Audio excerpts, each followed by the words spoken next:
Blizzard has announced the release date of The War Within, together with the early access, of course, release date of The War Within, but also going further, the release date of the Heroic Week, as well as obviously the Mythic Week, and then the full season beginning on the next expansion. So we are here getting down a list of everything that's gonna be unlocked and when everything is going to unlock in the next expansions. And then we will draw a conclusion on whether or not it is worth to spend these extra $40 to get yourself the Epic Edition that also grants you access to the early access of The War Within. So let's start with said early access, which begins on August the 22nd and then ends on August the 26th on midnight for the global release of The War Within.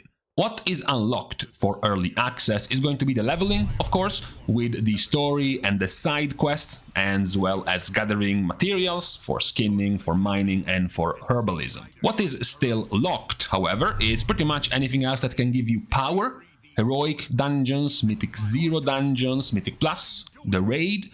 The auction house is not open, and everything you can categorize as weeklies. So things like the Catalyst, things like the Great Vault, things like the weekly quest to get tons of reputation or an item or a part of your crafting item for your professions. Other things on a weekly basis nowadays in Dragonflight, we will be talking about the Iskara Tuskar Feast or the Dragonbane Keep Siege or the Maruk Hunts, for example. All these weeklies will not be available and enabled in the early access version of The War Within.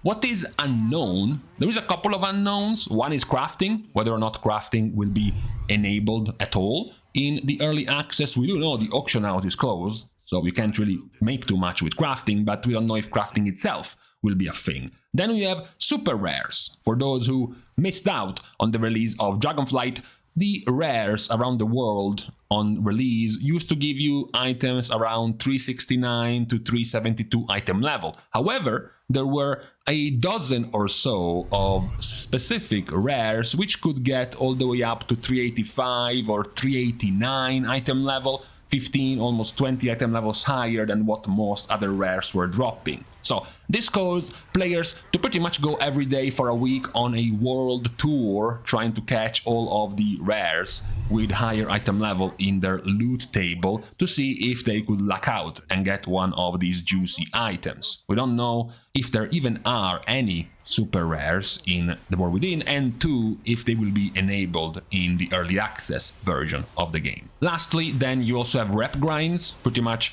any form of rep that could be on a weekly basis or dailies or world quests for rep, whether or not that will be enabled in the early access of the game. Now, after 3.5 days or so, the early access will translate into the full release. What's gonna come in the full release is gonna be crafting, it's going to be Heroic and Mythic 0 dungeons. The super rares, if there are any, will be available. The auction house will open, the rep grinds, if there are any, they will also become available. The things that will remain locked are going to be the season-specific features like Mythic Plus and the Raid, and then what we don't know about still are the weeklies. Likely some of these weekly features will be available, while others might be tied to the opening of the season rather than the release of the expansion. For example, when does the Catalyst start taking its charges? On release or on the release of the season? What about the Great Vault? All of these weekly quests we don't know about, for example. That's the one unknown on the release. The other one is the Heroic auto queue. This might be just some miscommunication or some previous plans from Blizzard, because this was data mined just a few days ago. The message that the Heroic dungeons will be available on the release of Season 1. Not the release of the expansion, but on Season 1, beginning 1 week after the release of The War Within. And this might be, as mentioned, a miscommunication due to the fact that after the dungeon level squish we had in Season 4 of Dragonflight, where Mythic 0 dungeons now equal a +10 key of Mythic Plus, and Heroic dungeons now equal a Mythic 0 dungeon, it would be weird to keep Heroic auto queue from the Looking For group disabled when at the same time Mythic 0 dungeons are open. And Mythic 0 dungeons are much higher item level rewards compared to, for example, Heroic auto queue. So we are going to chuck it down to being a bit of a question mark, possibly a miscommunication on Blizzard's end. Now, after the release on August the 26th, we have the release of the Heroic Week on September the 10th, which is 2 weeks later. You have on this week, of course, the normal raid, as well as the Heroic raid, as well as Mythic Plus on a capped level, together with whatever weeklies were left to begin on the beginning of the season. Now is when they will become available. Now, capped Mythic Plus, we are going back to the level squish of this Dragonflight season. Could be a bit weird, because previously in the seasons, in the expansions with a Heroic Week, there was a reason to cap Mythic Plus, because Heroic Raid would open, but Mythic Raid wouldn't.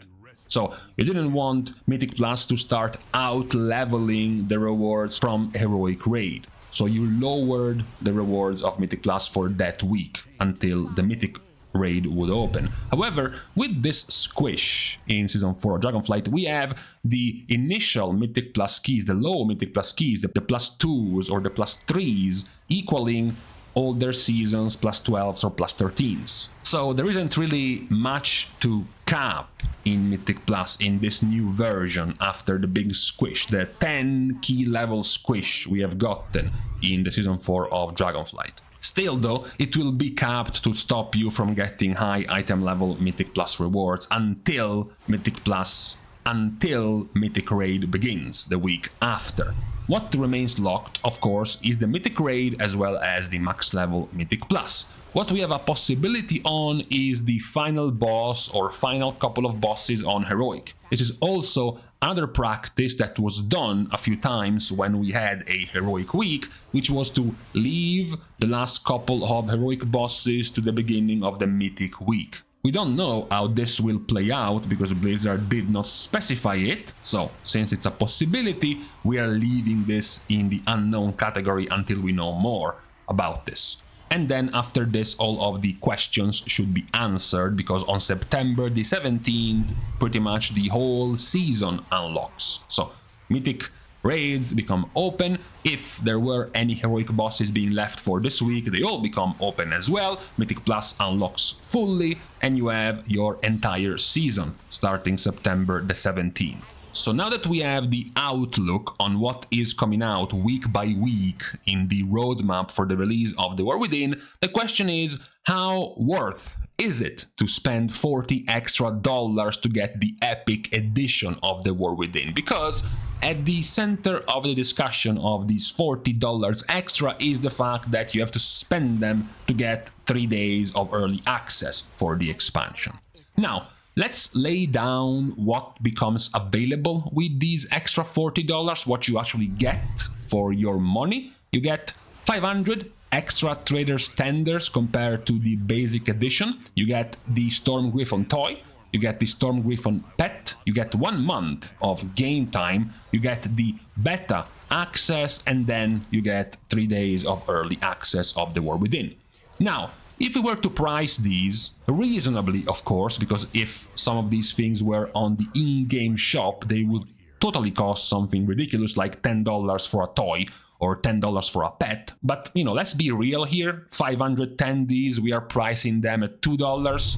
A Griffon toy, we are pricing this at $2, and then the pet at $3. You also have the 1 month of game time, we already know, it's about $13 in price, and then you have the beta access. You know, beta access has been a thing purchasable on PC game side keys for years now. Usually the cost of a beta access for WoW is between $20 and $30. We are being on the low end here simply because the beta of this expansion is quite short. You know, it's one of the shortest betas, it's about 3 months or so, so let's keep it just $20 for the beta invite.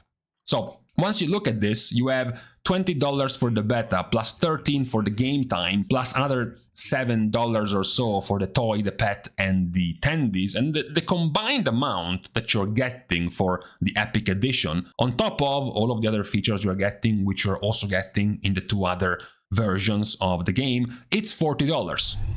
It's the extra price you are paying for the Epic Edition, and we haven't even put a price on the early access of The War Within.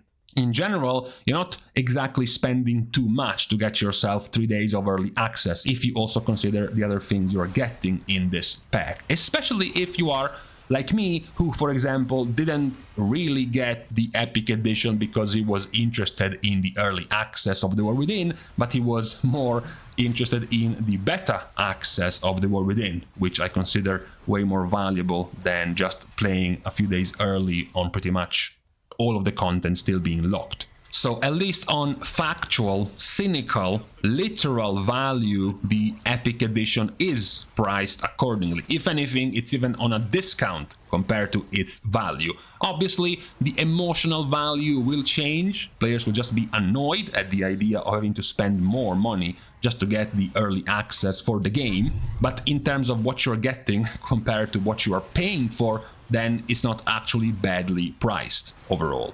So that is the TLDR of what's available with the Epic Edition and whether or not it is worth. But going back to our roadmap of the release of the expansion, that's what we can expect from the 22nd of August with the beginning of the early access all the way down to September 17th with the release of Mythic Raid, almost a month after the beginning of the early access. So this is the recap of what we can expect the rollout of the expansion to be, pending of course a few of the question marks that Blizzard will clear up in the near future, like the crafting, the super rares or the rep grinds available on early access, whether or not the weekly quests will come on release or on heroic week, if there are any heroic bosses limited for the mythic week only, etc, etc. But for now, this is all the info we have on what is coming in which week of the release of the expansion. So